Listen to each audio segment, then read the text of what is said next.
Welcome back, everyone, to Summing Up. I'm delighted to be joined by a new guest, Richard Keeler, partner here at Lovell Blake. Welcome, Richard. Thanks for having me. So your specialism is very much around dental clients and dentists, and the topic we're going to talk about today is the dental associate, the first step on the ladder of becoming a self-employed dentist. What's your journey been around advising dental associates, and what are the sort of important things that you've seen on that? So I've lectured to dentists for many years. And I established quite early on doing those lectures at universities that, you know, that financial life in effect goes from student debt and, you know, part-time job in a cafe, something like that.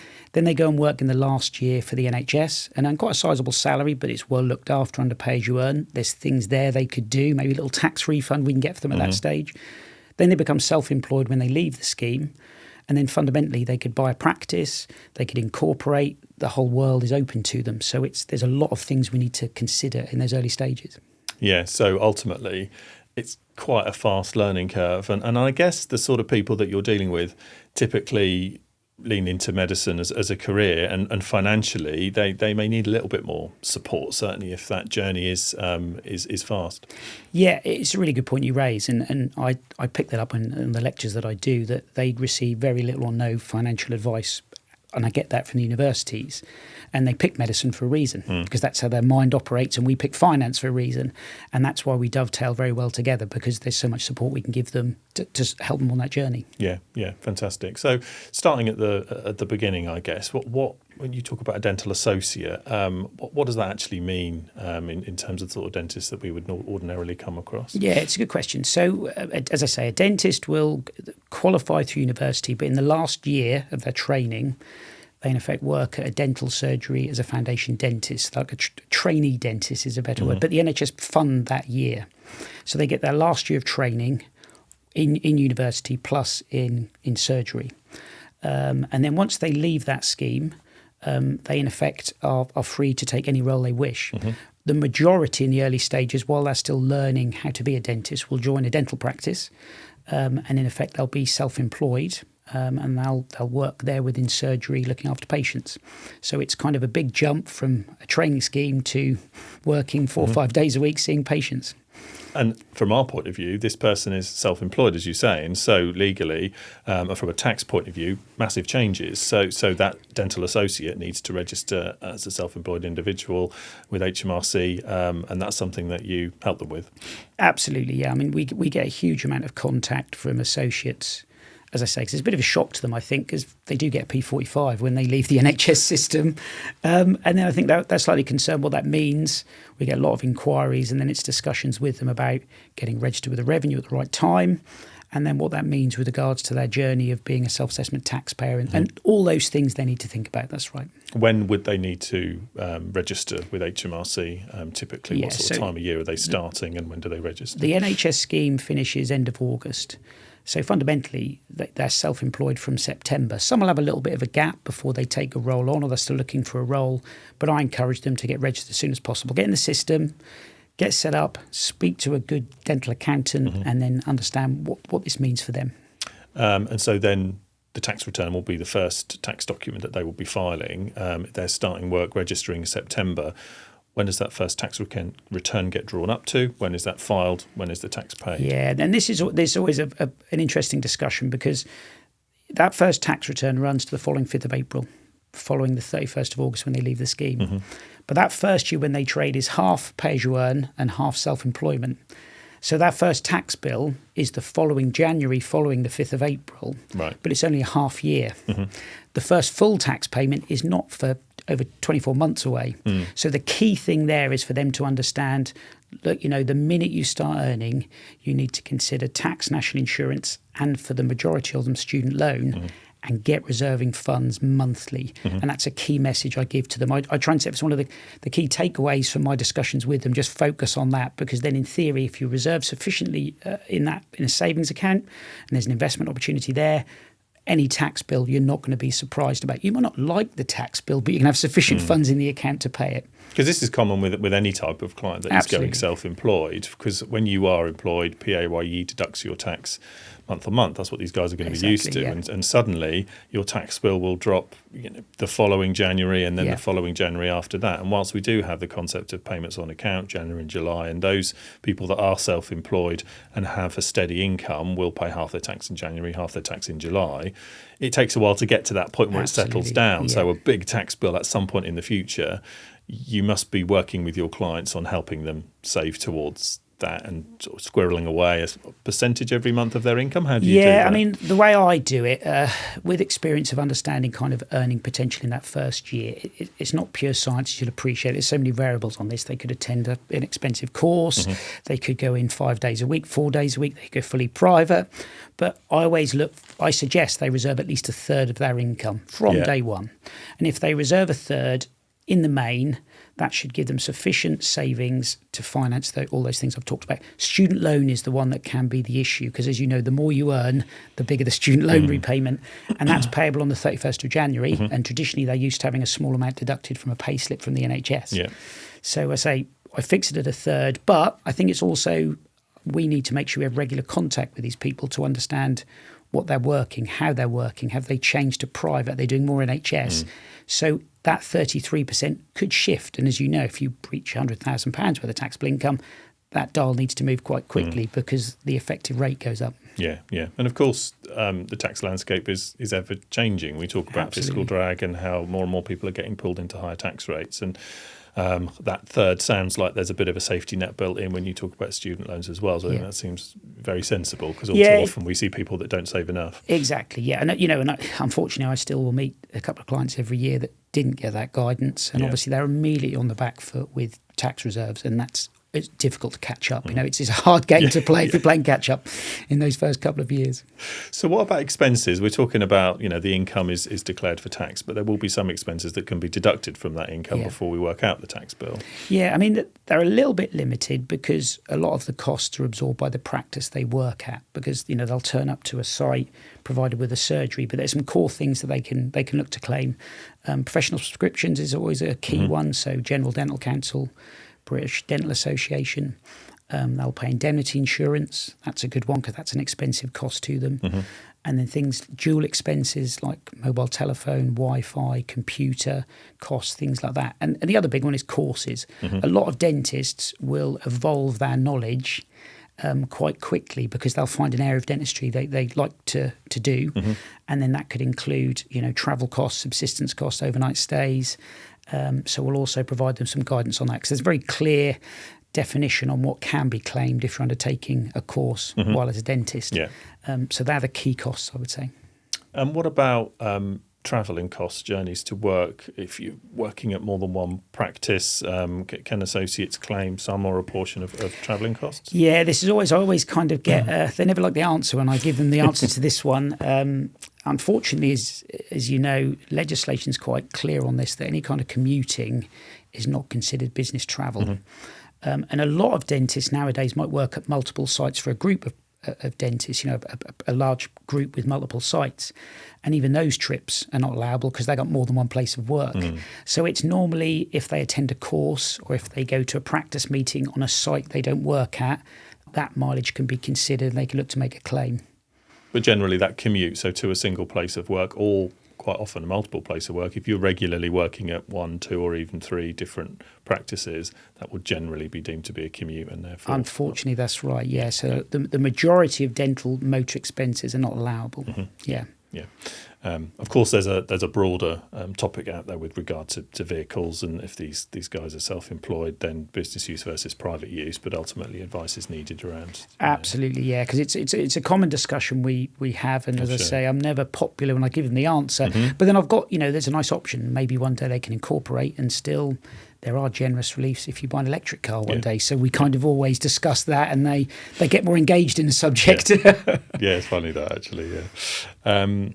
Okay, so now we move on to the subject which anybody outside your sector doesn't understand: pensions, superannuation for healthcare professionals, dentists particularly. When does the new associate need to start thinking about this superannuation scheme, or initially, what is the superannuation scheme? Well, I'll answer the first question you raised first. So they're actually members of the scheme the minute they do any NHS work. So if I take you right back to in that last year of training when they're employed, they're automatically a member. Most of them don't know they're a member. They will see on their payslip a deduction for superannuation, but they don't get a huge amount of advice on it. It's a default. You're a member of the scheme, and that continues unless you physically opt out. And obviously that's a really big discussion to have with a financial advisor if you're going to opt out. Yeah. But some dentists will. The reason being it's a very expensive scheme to be a member of. It's most probably their biggest monthly cost is being a member of the pension scheme. However, and this is, discussions I've had with financial advisors, it's the platinum pension scheme this country offers. Right. And the benefits, I'll just go through some of the key ones. They'll get a pension in retirement at 60 on the one tier of the scheme, and that's inflated annually. They get 3 times that amount as tax-free cash at retirement.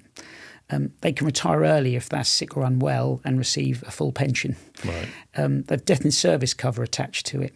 Their children will receive pensions if something happens to them while they're a member of the scheme up to the age of 21. And then the maternity and paternity schemes are fantastic in comparison to most others that employers offer and the self-employed sector offers. So it's just a platinum scheme, but it's very expensive.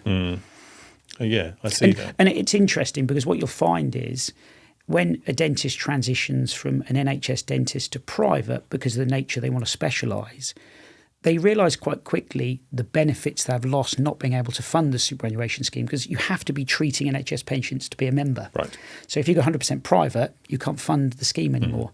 So what you'll find is dentists, very bright individuals, they will do some kind of role within the NHS system to still fund that pension. And I think it's a really good way of possibly working in a sector they enjoy, but making sure they've got the benefits this wonderful pension scheme provides to them.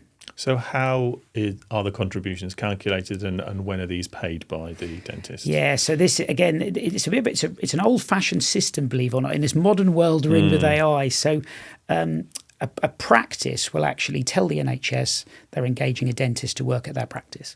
And then they will estimate how much earnings they think that individual will generate from the NHS for the 12 months. And then the NHS deduct an estimated figure fundamentally from that dentist associate pay. And at the end of the year, they make a reconciliation to work out what they've paid as an estimate compared to what they actually earned. And that naturally creates problems because there'll be people that have overperformed and people that have underperformed. And then there's an adjustment 4 or 5 months after year end to reflect those adjustments. So trying to explain that and put the calculations together is complicated. It's not an easy system to kind of work out, but the benefits are phenomenal. But I think the key thing, and this is where a dental specialist is really important in these discussions, is I get a dentist won't necessarily understand the full mechanics of how this system works with regards to the calculations, but it's being aware of what's being deducted from their pay each month. And if they're not sure, figures change, it looks a bit strange, is speak to one of us because we can kind of, just as an indication guide, it's possibly too high or too low, because that will avoid these big adjustments 6-7 months later, which possibly they don't expect. Yeah, no, exactly. I think it's interesting, seeing pensions from outside of healthcare, this estimate in advance and then reconciliation after the year end. And I'm sure that, it's not something that is, if you were designing this system afresh, maybe you wouldn't do it that way. But I think for me, probably important point, we're talking about how these new associates need to save money away towards their tax because that's no longer deducted out of pay, but the superannuation contributions are deducted from pay. Yeah, and that's a really good point. When I have a dentist, he'll discuss superannuation with me, and it's very expensive, and I don't think I want to be a member of the scheme. I'll remind them of the benefits, but then the huge conversation is about. But don't forget, fundamentally, whatever you pay into the fund, arguably you're going to get at least 40% tax relief on those contributions. So you can discount, a figure by 40%. And then it's a huge benefit because it's cost you 40% less than the actual figure you've paid. And so traditionally, a lot of them will stick with it because they get the benefits and actually it's great from a tax perspective as well. Yeah, no, absolutely. It feels like, Richard, that there's probably enough in the superannuation scheme to do a separate podcast delving a bit more deeply. There is, yeah, absolutely. A real delve into the detail of that one. Just moving on then, in terms of some of the advice that you would give to a new associate, clearly legally, a self-employed individual is not a limited company. That person is their business, so they can operate using their own personal current bank account. Would you advise that, or do you suggest some kind of separation between business activities and personal life? Yeah, I mean, when I discuss this with younger dentists, and I do encourage them to kind of separate their affairs, business and private, purely because I think it's just good practice that they understand what's in the business account, calculate what needs to go into a savings tax account, what's left to meet business costs, and then what they transfer to personal to pay all their personal lifestyle costs, holidays, cars, and all those type of things. Yeah. So I think it's good practice. But certainly, if those people evolve to practice owners, that's a really good stepping stone. So I do try and encourage that. They don't all do it, but I find more with the young ones now they do, because I think there's lots of podcasts around and discussions, and they embrace that's just good practice for future life as a dentist. Yeah, fair comment. You touched on student loans. So with the superannuation, an estimate of income is made in advance. From the student loans perspective, that's paid alongside the tax every January. How are the student loan repayments calculated? Yeah, so it's based on income fundamentally. So, and that can be quite a shock to a dentist, I think, because traditionally when they've been employed, they've been having £80, £90 a month deducted from their pay, for example. But when you prepare that first tax return, the return will in effect look at total taxable income. And as you know, there's then some parameters attached around that. And depending on your level of income, you have to repay a percentage of your student loan as a one-off payment in January. But obviously, as your income grows, those student loan repayments can become £4,000, £5,000, £6,000, £7,000 as a one-off payment in January. And the key takeaway here is you make this payment to the Inland Revenue. You hope the Inland Revenue pay that to the student loan company. The Inland Revenue many years ago kind of came out and said they were holding about £2 million of student loan repayments they hadn't allocated to student loan accounts.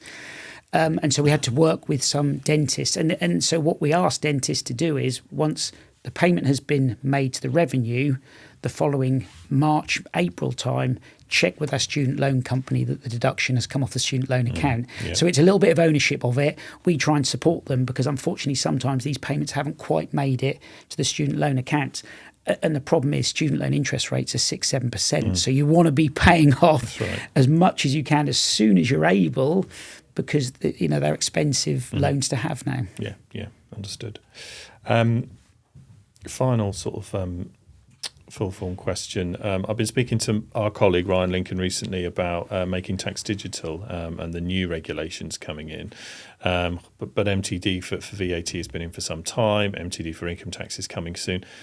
Does making tax digital affect these self-employed dental associates? Yeah, it does. And this is going to, we've got some challenges coming up because dentists traditionally have to do one tax return. They're not VAT registered, so they've kind of been left out of the system for a while. But from next April 26, they're going to have to prepare a quarterly document to submit to the revenue. So they're going to go from, in effect, one tax return to 4 returns with a tax return at the end of it to put all that together. So, we're trying to put together 2 or 3 options to support these individuals that's affordable for them but deals with the compliance. So, in effect, we can do this for them from next April. And we're just slowly rolling that out. And there'll be options to train the individuals because some of the younger ones will want to do it themselves. But others will just say, Richard, please, can you or your team just submit these documents for me? And, it's going to create extra work for them. But I do think there'll be some good information in there, particularly with those looking to buy practice, because they'll understand their income better, possibly understand the planning for future tax payments as well. So there will be some added benefits from this. Yeah, got it.